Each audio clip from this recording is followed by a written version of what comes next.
भारत माता की। भारत माता की।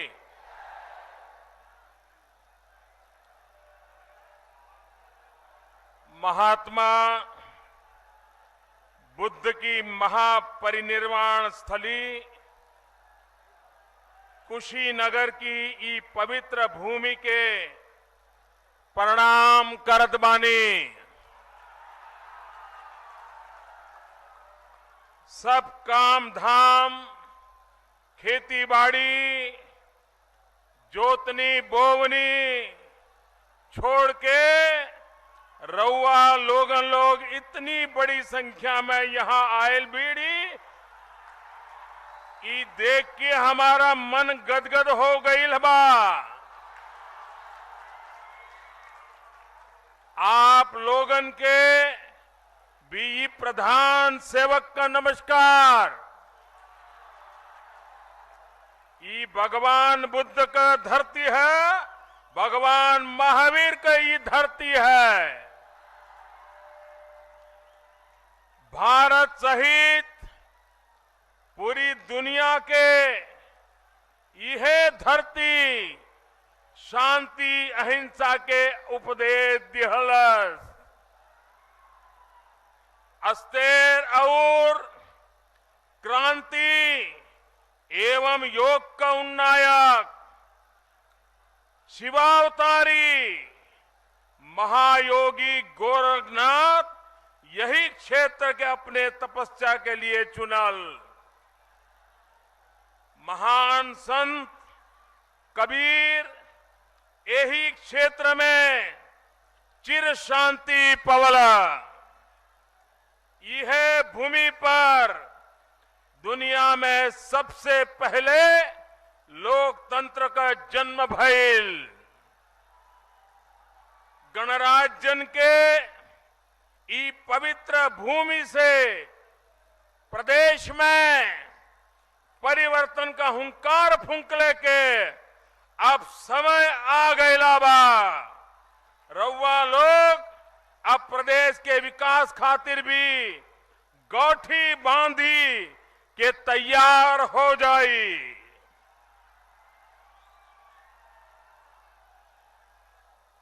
मंच पर विराजमान श्रीमान ओम जी, प्रदेश के उत्साही लोकप्रिय नौजवान अध्यक्ष श्री केशव प्रसाद मौर्य जी,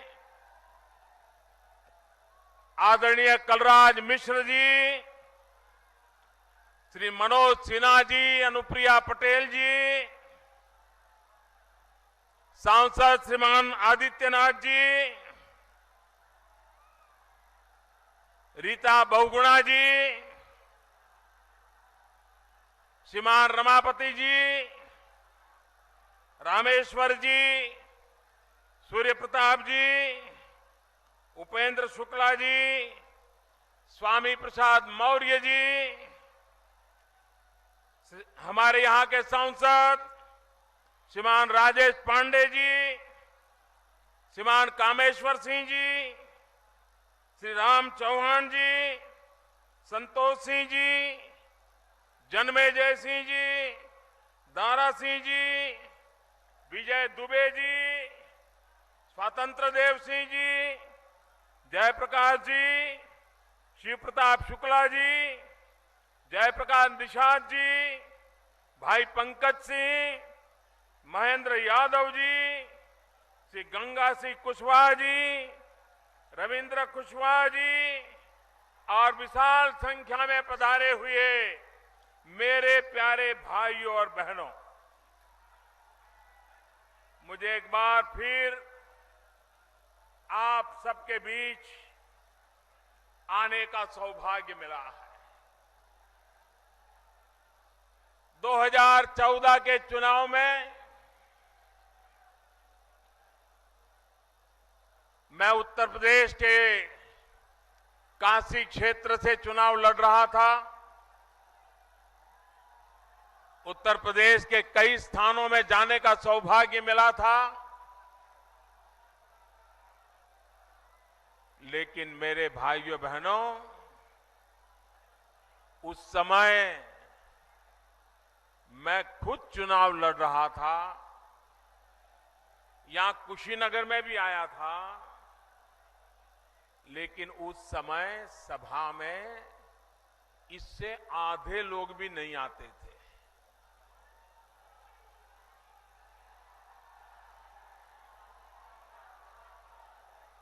और माताएं बहनें तो कभी नहीं आती थी। आज इतनी बड़ी तादाद में माताएं बहनें मुझे आशीर्वाद देने आई हैं। इतनी बड़ी विशाल जनसभा मुझे आशीर्वाद देने आई है।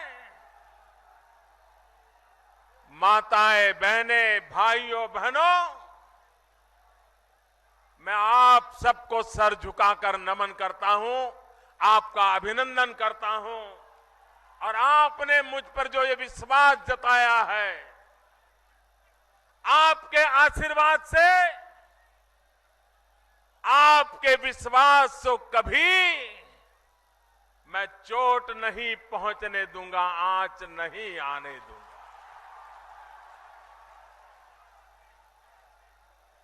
भाइयों बहनों, हम सालों से सुनकर के आए हैं कि हमारा देश कृषि प्रधान देश है।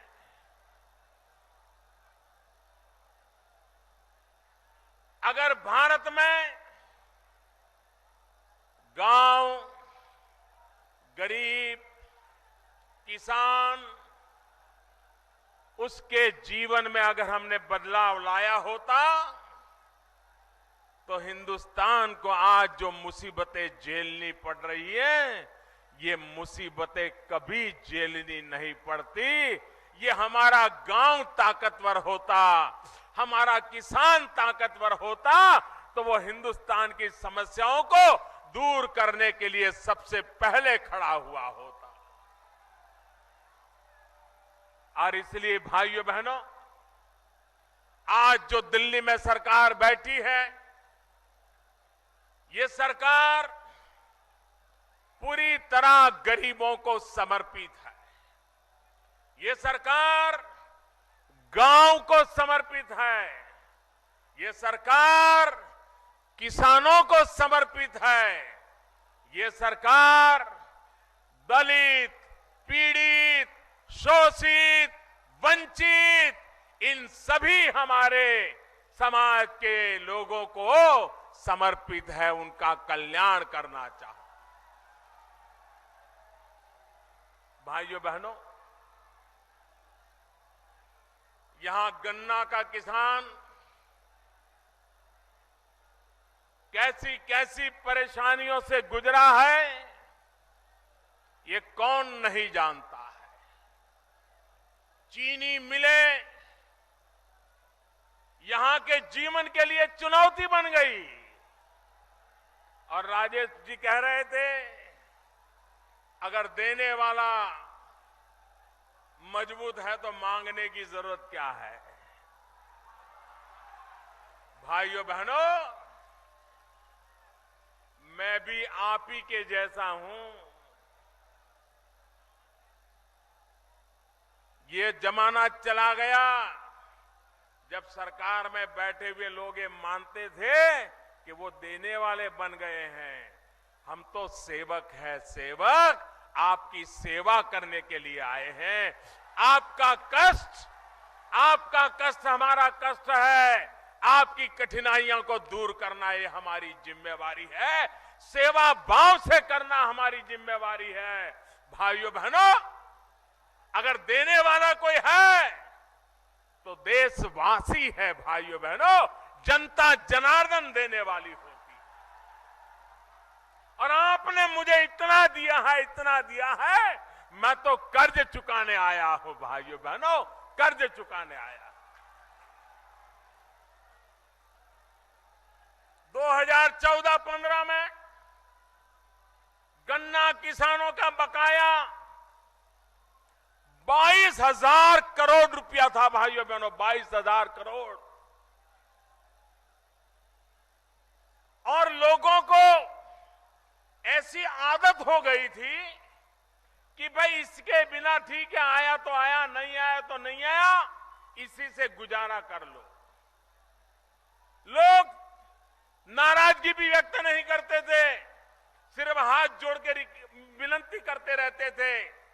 चीनी मालिकों को कह रहते थे कि जरा भुगतान कर दो। लखनऊ में सरकार को परवाह नहीं होती थी, उसको तो लगता था कि चुनाव आएंगे, कुछ इधर उधर का बांट देंगे तो गाड़ी चल जाएगी। लोग सहने के आदी हो गए थे। जब दिल्ली में सरकार बनी, उत्तर प्रदेश के लोगों ने मुझे इतना बड़ा सेवा का अवसर दिया। हमने तय किया कि गन्ना किसानों की चिंता करेंगे। भाइयों बहनों, 2014-15 के 22,000 करोड़ बकाया था, अब शायद मुश्किल से उंगली से गिन सके इतना बचा होगा। बाकी सारी बातें किसान के घर तक पहुंचा दी। मेरे पास चीनी वाले आए थे, वो कह रहे थे साहब दाम कम हो गया है, चीनी का कारखाना चलाना मुश्किल हो गया है, हमें पैकेज दे दो। मैंने कहा पैकेज लेने की आपकी आदत पुरानी है, लेकिन मोदी नया है।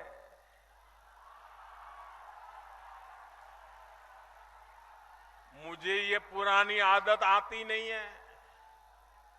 तो पहली मीटिंग में मैंने कहा जो मांगो देने को तैयार हूं, तो बड़े खुश होकर के गए। फिर मैंने धीरे से अफसरों को भेजा और मैंने कहा कि जरा मुझे सूची दो, कौन कौन गन्ने किसान का कितना पैसा बकाया है, उसकी जरा सूची दो। तो चीनी मिल के लोग जरा कांपने लग गए। फिर दोबारा मिलने आए।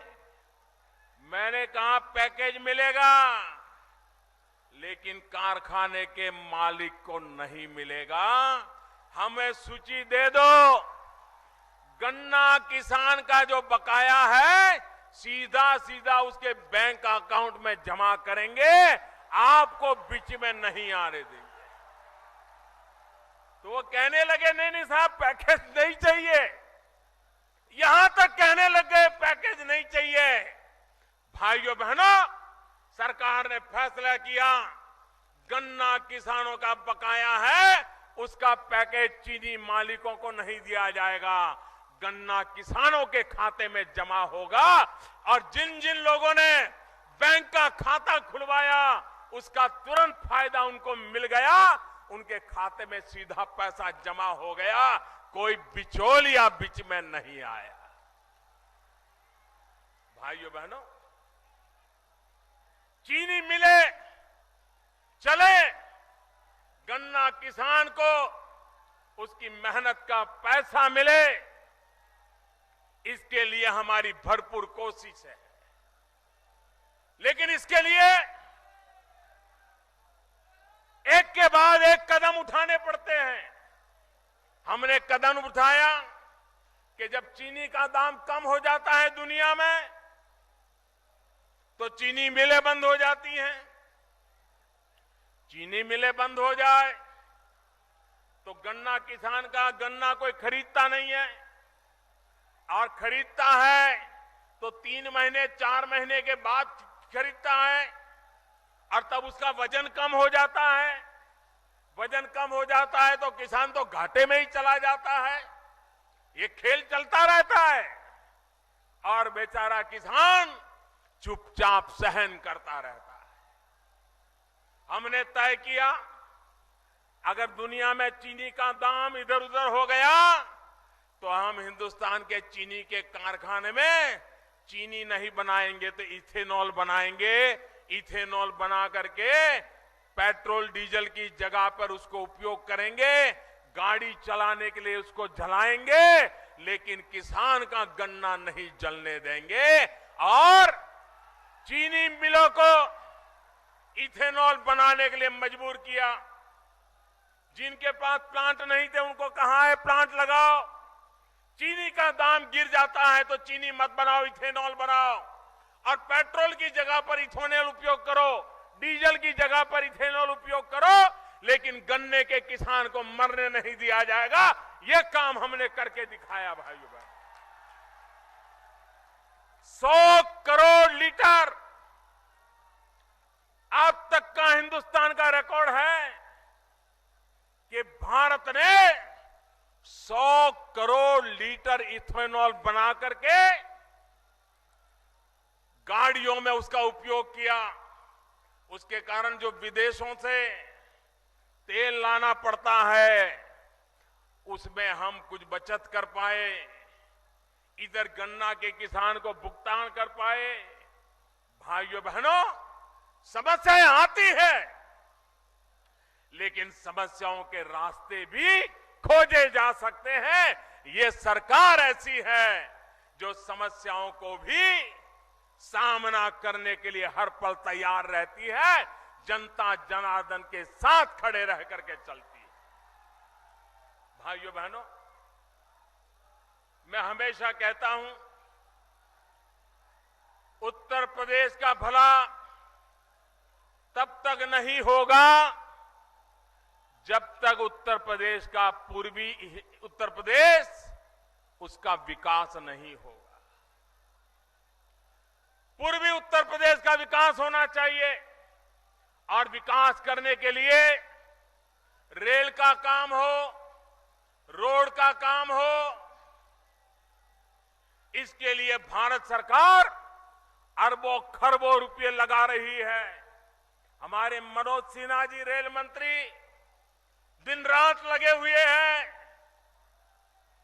कि रेल में विकास उत्तर प्रदेश में कैसे हो, उत्तर प्रदेश के लोगों को कैसे लाभ मिले। पूर्वी उत्तर प्रदेश में कोई बीमार हो जाए तो कहां जाए, कब पहुंचे, अच्छी अस्पताल नहीं।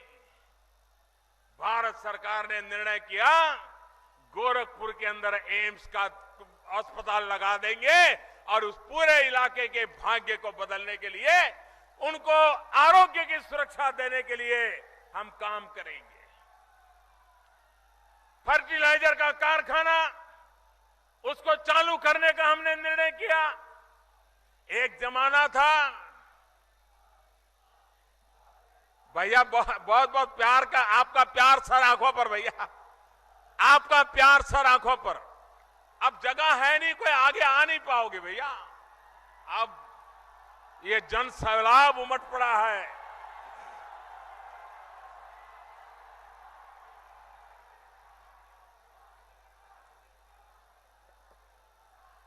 भाइयों बहनों, हमने देखा है हमारे किसान को जब यूरिया चाहिए, यूरिया, किसान को रात रात यूरिया लेने के लिए कतारों में खड़े रहना पड़ता था। हड्डियां पिघल जाए ऐसी ठंड में रात रात कतार में खड़े रहना पड़ता था। लेकिन देश में कभी किसी को इसकी पीड़ा नहीं होती थी। और जब यूरिया लेने जाता था, पुलिस आकर के लाठीचार्ज करती थी, किसान को यूरिया नहीं मिलता था। मेरे भाइयों बहनों, 1 साल हो गया, आपने देखा होगा कहीं पर यूरिया के लिए रात को कतार नहीं लगानी पड़ती, कहीं पर यूरिया के लिए पुलिस को लाठी नहीं चलानी पड़ती। ये कैसे हुआ? ये जादू कैसे आया? भाइयों बहनों, रातों रात कोई यूरिया का कारखाना तो नहीं लग गया था। लेकिन क्यों नहीं मिलता था यूरिया? यूरिया की पैदावार नहीं थी क्या? यूरिया की पैदावार थी, यूरिया के कारखाने चलते थे, किसान को सब्सिडी भी मिलती थी। लेकिन यूरिया किसान के खेत में नहीं जाता था, केमिकल के कारखाने में चोर रास्ते से चला जाता था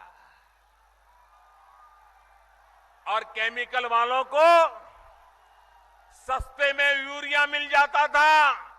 उसमें से वो अपनी और चीजें बना करके बाजार में बेचते थे। फर्टिलाइजर फसल के लिए हुआ करता था। फर्टिलाइजर यूरिया ये उद्योगपतियों की भलाई के लिए उपयोग में आता था। हमने आकर के उसकी दवाई की, बड़ा अच्छा उपाय ढूंढ निकाला। हमने कहा हम यूरिया का नीम कोटिंग कर देंगे। जो नीम का पेड़ होता है, नीम की जो फली होती है, उसका तेल यूरिया पर लगा देंगे।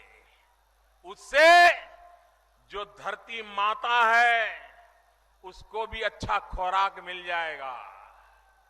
और एक बार यूरिया पर नीम कोटिंग हो गया तो किसी भी केमिकल के लिए वो यूरिया बेकार हो गया।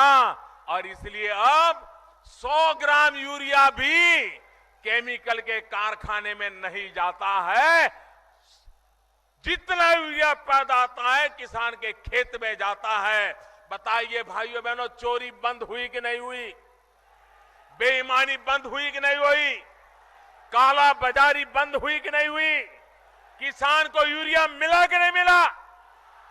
भाइयों बहनों, क्या इसका ज्ञान पहले नहीं था? क्या पहले की सरकारों को भी इसका ज्ञान था? कागज पे सब लिखा हुआ है, लेकिन किसान से ज्यादा उनको कारखाने वालों की चिंता थी। और इसलिए कभी उन्होंने यूरिया की इस प्रकार से चिंता नहीं की। हमने 100% यूरिया नीम कोटिंग कर दिया, उसके कारण आज किसान को यूरिया मिल रहा है। भाइयों बहनों, हमने किसान के लिए सॉइल हेल्थ कार्ड बनाया। आज आप देखते होंगे, जब हम बीमार हो जाते हैं तो हम लोग ब्लड टेस्ट करवाते हैं। पेशाब की जांच करवाने के लिए डॉक्टर कहता है, उसका जब तक रिपोर्ट नहीं आता है डॉक्टर दवाई नहीं देता है। वो कहता है पहले पैथोलॉजिकल जांच करवा के लाइए, ब्लड टेस्ट का रिपोर्ट लाइए, यूरिन टेस्ट का रिपोर्ट लाइए, उसके बाद वो दवाई करता है। भाइयों बहनों, जैसा शरीर का स्वभाव है वैसा ही ये हमारी धरती माता का भी है। धरती माता में भी बीमारियां होती हैं, धरती माता में भी ताकत होती है, अच्छाइयां होती है। और इसलिए जैसे हमारे शरीर में ब्लड की जांच हो सकती है, हमारे खून की जांच हो सकती है, हमारे पेशाब की जांच हो सकती है, वैसे ये धरती मां के अंदर क्या क्या अच्छाइयां हैं, किस कमियां हैं, उसकी जांच हो सकती है। और इसलिए हमने ये धरती मां की जांच करने की लेबोरेटरी बनाना, अपनी जमीन, खेत की जमीन का टेस्टिंग करवाना, और फिर रिपोर्ट आती है कि आपके जमीन में ये दवाई डालनी चाहिए, ये नहीं डालनी चाहिए, ये खाद डालना चाहिए, ये खाद नहीं डालना चाहिए, ये फसल उगानी चाहिए, ये फसल नहीं उगानी चाहिए। और उसके कारण किसान के जो पैसे बर्बाद होते थे, वरना किसान क्या करता था, अगर पड़ोसी ने लाल डिब्बे वाली दवाई डाल दी तो ये भी लाल डिब्बे वाली दवाई डाल देता था। पड़ोसी ने काले डिब्बे वाला पाउडर डाल दिया तो ये भी काले डिब्बे वाला डाल देता था, और उसके कारण किसान को बहुत नुकसान होता था। भाइयों बहनों, हमने सॉइल हेल्थ कार्ड लगा करके किसान को उसकी धरती माता की रक्षा कैसे हो, उस धरती माता में से ज्यादा उपज कैसे मिले, उसके लिए रास्ता खोल दिया। और जो आने वाले दिनों में भाइयों बहनों किसान का भला करने वाला है। भाइयों बहनों, हमारा किसान कितनी ही मेहनत करे, लेकिन हमारा किसान कितनी ही मेहनत करे, लेकिन जब प्राकृतिक आपदा आ जाए तो उसकी सारी मेहनत मिट्टी में मिल जाती है, पानी में बह जाती है, किसान बर्बाद हो जाता है। अधिक बारिश आ जाए तो भी किसान दुखी, कम बारिश आ जाए तो भी किसान दुखी, नदियों में ज्यादा पानी आ जाए तो भी किसान दुखी, ज्यादा फसल हो जाए तो भी किसान दुखी, कम फसल हो जाए तो भी दुखी। इस किसान की रक्षा कैसे करेंगे भाइयों बहनों? और इसलिए प्रधानमंत्री फसल बीमा योजना हम लाए हैं। प्रधानमंत्री फसल बीमा योजना, और उसमें किसान को बहुत कम पैसा देना है, बहुत कम देना है। भारत सरकार पैसे देगी और आपकी फसल को कोई भी प्राकृतिक नुकसान होगा तो उस किसान को बीमा योजना से पूरा का पूरा पैसा मिलेगा भाई। इतना ही नहीं, आपने तय किया हो कि जून महीने में बुआई करनी है, लेकिन बारिश नहीं आई। आपने सोचा जुलाई में करेंगे, फिर भी बारिश नहीं आई। आपने सोचा अगस्त में करेंगे, फिर भी बारिश नहीं आई। पानी नहीं आया तो बुआई कहां करोगे? और बुआई नहीं की तो फसल कहां होगी? और फसल नहीं होगी तो फसल बर्बाद भी कैसे होगी? तो ऐसी स्थिति में किसान क्या करेगा? जिसकी बुआई नहीं हुई उसको तो फसल नहीं आनी, तो फसल बीमा लगना नहीं है। पहली बार इस देश में दिल्ली में ऐसी सरकार बैठी है, इसने ऐसा प्रधानमंत्री फसल बीमा योजना लाए हैं कि प्राकृतिक आपदा के कारण अगर बुआई नहीं हुई तो भी उसका हिसाब लगाकर उसको मिनिमम बीमा का पैसा दिया जाएगा। भाइयों बहनों, कभी हमारा किसान अच्छी फसल हो, खुशी मना रहा हो, खेत में फसल काट करके खलिहान में बड़ा ढेर किया है अपनी किसानी पैदावार का, अब वो इंतजार कर रहा है कि कोई ट्रैक्टर मिल जाए और ट्रैक्टर में सामान रख करके बाजार में मंडी में जाकर के बेच करके आ जाऊंगा। अब उसको ट्रैक्टर आने में देर हो गई, 2-4 दिन 5 दिन, ट्रक आने में देर हो गई, मंडी सामान पहुंचाने में मुश्किल हो गया, और अचानक बारिश आ गई। सारी फसल तैयार है, खेत में ढेर पड़ा है, फसल का बीमा कहां से मिलेगा? क्योंकि सब पूरा हो गया था।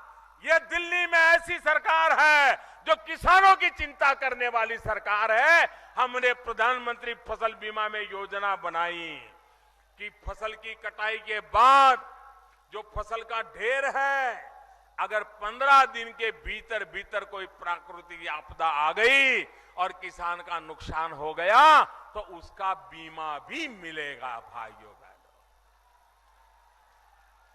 आप मुझे बताइए भाइयों, बुआई से लेकर के कटाई तक हर परिस्थिति में बीमा देने की ताकत ये दिल्ली में बैठी हुई सरकार लेकर के आई है। लेकिन मैं दिल्ली की सरकार को कहना चाहता हूं, अगर अब झगड़े शांत हो गए हो, आपके पास समय हो, यहां के गरीबों की चिंता करने की फुर्सत हो, किसानों की चिंता करने की फुर्सत हो, तो उत्तर प्रदेश सरकार ये प्रधानमंत्री फसल बीमा योजना उत्तर प्रदेश में लागू करवाएं। यहां के किसानों को जरा लाभ मिले। खर्चा दिल्ली सरकार करने को तैयार है, काम करने के लिए उत्तर प्रदेश की सरकार कुछ करे। मुझे नहीं लगता है कर पाएंगे, उनको इसमें इंटरेस्ट ही नहीं है। भाइयों, समस्याओं का समाधान करने में इंटरेस्ट नहीं है।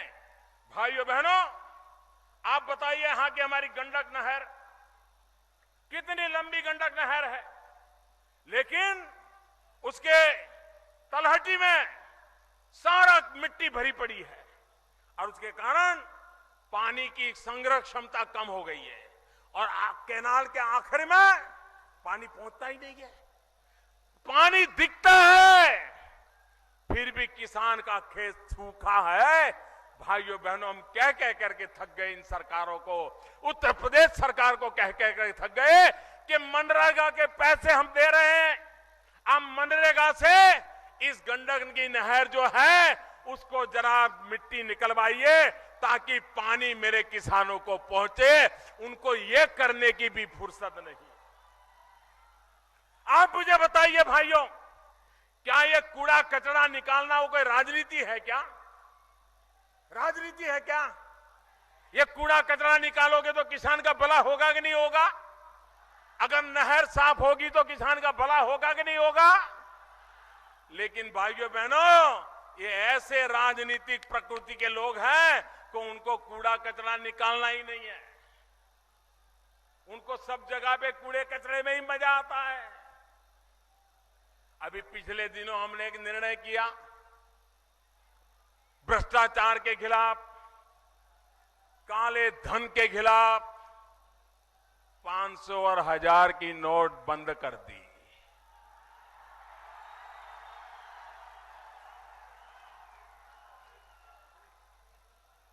आप मुझे बताइए मेरे भाइयों बहनों, ये भ्रष्टाचार ने देश को बर्बाद किया है कि नहीं किया है? ये काले धन ने बर्बादी लाई है कि नहीं लाई है? ये देश को भ्रष्टाचार से मुक्त कराना चाहिए कि नहीं कराना चाहिए? इस देश को काले धन से मुक्त कराना चाहिए कि नहीं कराना चाहिए? किसी ने तो कदम उठाना चाहिए कि नहीं उठाना चाहिए? भाइयों बहनों, बीमारी के कारण जब बीमारी दूर करने के लिए दवाइयां देते हैं तो थोड़ी तकलीफ होती है कि नहीं होती है? आज मैं देश का आभार व्यक्त करने आया हूं। भगवान बुद्ध की इस धरती से मैं देशवासियों का आभार व्यक्त करता हूं, क्योंकि यही तो महापुरुष थे जिन्होंने हमें संयम का मार्ग सिखाया है। यही तो महापुरुष है, यही तो महात्मा गांधी की धरती है जिसने हमें ट्रस्टीशिप का सिद्धांत सिखाया है।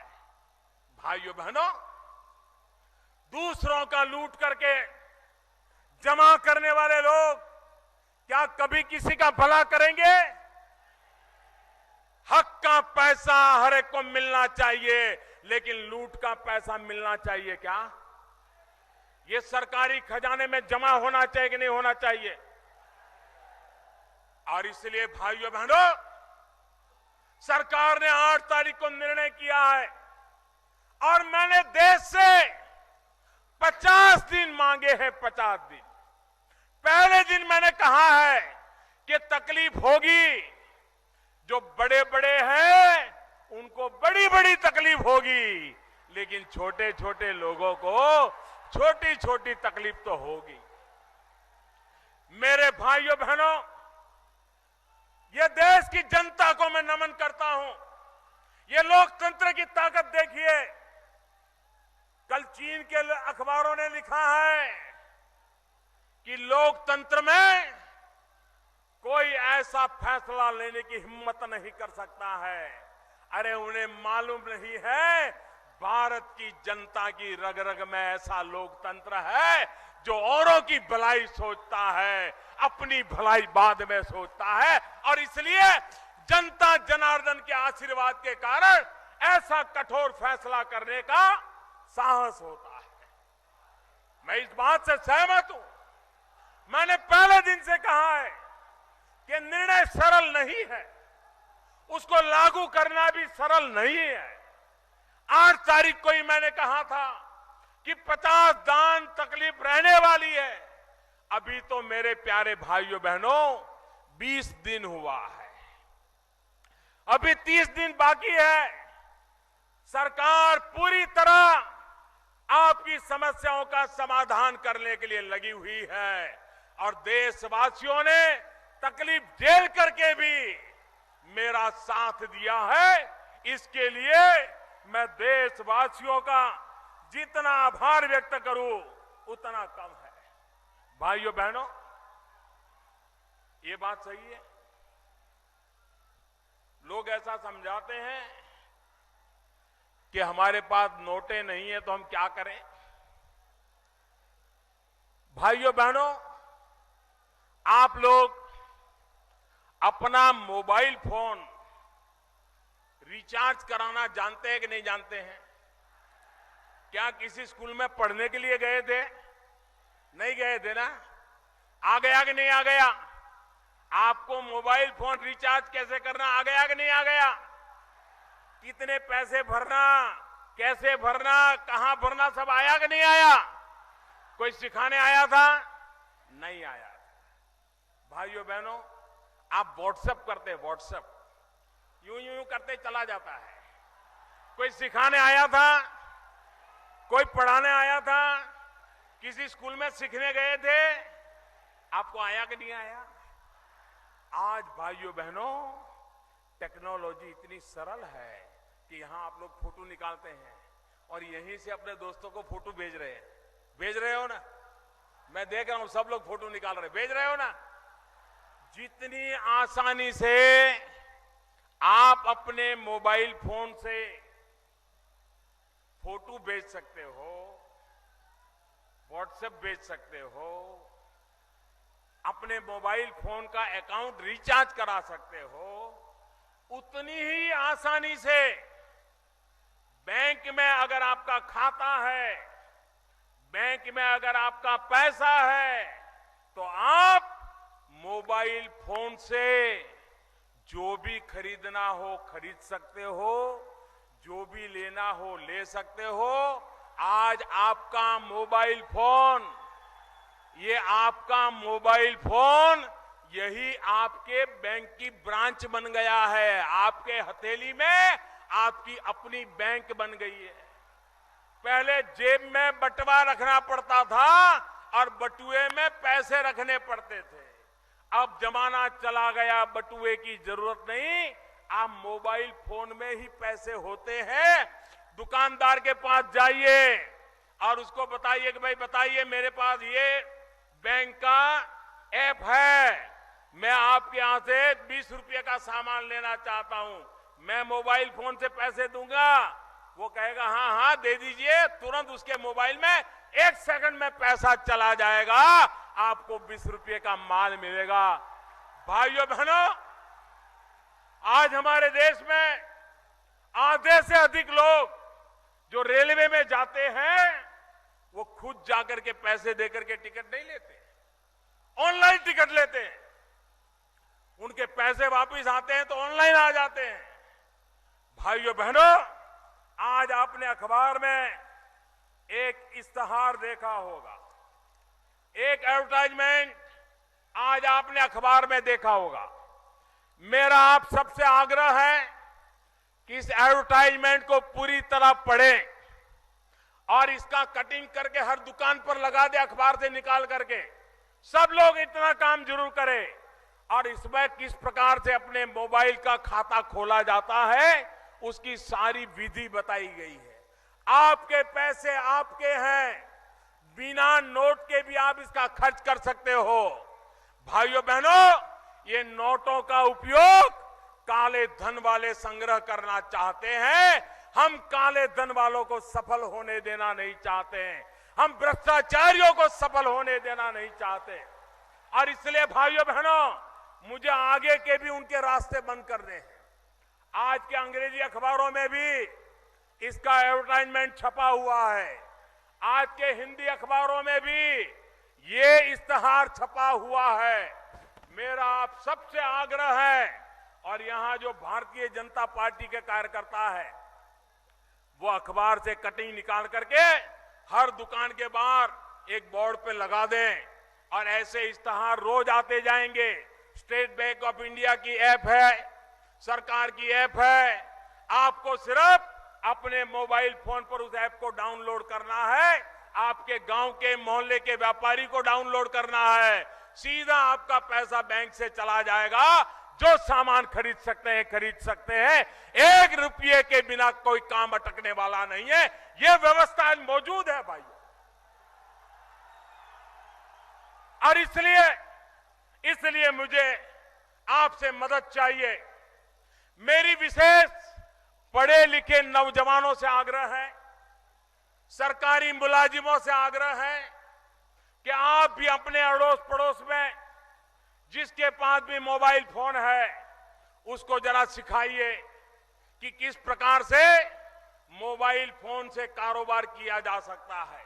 आप देखिए ये जो सारी चर्चाएं हैं आप खुद उसको 1 मिनट में बंद करवा सकते हैं और देशवासियों ने सहयोग दिया है, हमारे पास रास्ते भी है, उस रास्तों पर चलेंगे।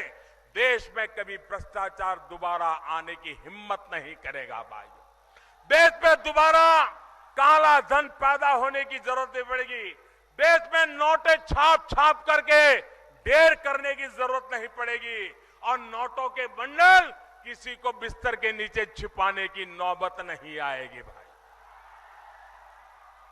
भाइयों बहनों, एक तरफ में भ्रष्टाचार का, भाइयों बहनों, एक तरफ सरकार, एक तरफ हम सब भ्रष्टाचार के सारे रास्ते बंद करने में लगे हैं, काले धन के सारे रास्ते बंद करने में लगे हैं और दूसरी तरफ भारत बंद करने में लगे हैं। आप मुझे बताइए, भ्रष्टाचार का रास्ता बंद होना चाहिए कि भारत बंद होना चाहिए? पूरी ताकत से बताइए, भ्रष्टाचार का रास्ता बंद होना चाहिए कि भारत बंद होना चाहिए? भ्रष्टाचार का रास्ता बंद होना चाहिए कि भारत बंद होना चाहिए? काला धन का रास्ता बंद होना चाहिए कि भारत बंद होना चाहिए? काले धन का रास्ता बंद होना चाहिए कि भारत बंद होना चाहिए? काले धन का रास्ता बंद होना चाहिए कि भारत बंद होना चाहिए? भाइयों बहनों, सिर्फ और सिर्फ गरीब के लिए ये फैसला मैंने लिया। 70 साल तक जो लूटा है उसको निकालना है और गरीब का घर बनाना है। 70 साल तक लूटा है, किसान के खेत में पानी पहुंचाना है। 70 साल तक लूटा है, उन पैसों को निकाल करके गरीब की झोपड़ी में बिजली का तार पहुंचाना है। 70 साल तक लूटा है, उन पैसों से गरीब बच्चों की पढ़ाई करवानी है। 70 साल तक जो लूटा है, उन पैसों को निकाल करके गरीब बुजुर्गों को दवाई दिलवानी है। भाइयों बहनों, ये जो कुछ भी निकलेगा ये सारा का सारा गरीबों की भलाई के काम आने वाला है और इसलिए मेरे भाइयों बहनों, अब हम लूटने नहीं देंगे देश को। और मुझे विश्वास है भाइयों, जिस देश में 125 करोड़ देशवासियों के आशीर्वाद हो वहां पर काला धन का खात्मा संभव है, भ्रष्टाचार का खात्मा संभव है। भाइयों बहनों, देश अच्छे दिशा में जाने के लिए तैयार बैठा है और मुझे विश्वास है कि देश इस महायज्ञ में, ईमानदारी के महायज्ञ में देशवासियों को कष्ट झेल करके भी आहुति देते मैं देख रहा हूं और इसलिए भाइयों बहनों, आने वाले दिनों में देश इस बात को स्वीकार करेगा कि फैसला कठोर था लेकिन भविष्य उज्जवल है। और इसलिए मेरे भाइयों बहनों, मैं आपसे अनुरोध करने आया हूं कि आप गांव के हर दुकानदार को इन अखबार के माध्यम से कैसे मोबाइल पर उनकी बिजनेस लगाया जा सकता है सिखाइए। आप स्वयं कम से कम 10 परिवार, 15 परिवार उनको सिखाइए। बिना पैसे सारा कारोबार चलाने की दिशा में सारी दुनिया चल पड़ी है, हम पीछे रह गए भाइयों, हम पीछे रह गए। अब हिंदुस्तान पीछे नहीं रह सकता। आप मुझे बताइए, आप मेरी मदद करेंगे? दोनों हाथ ऊपर करके मुझे आशीर्वाद दीजिए। आप मेरी मदद करेंगे, आपके आशीर्वाद रहेंगे, ये परिवर्तन आके रहेगा, भ्रष्टाचार जाके रहेगा, काला धन जाएगा, भाइयों बहनों आपका भविष्य बन जाएगा। आपके आशीर्वाद के लिए मैं आपका बहुत बहुत आभारी हूं। धन्यवाद।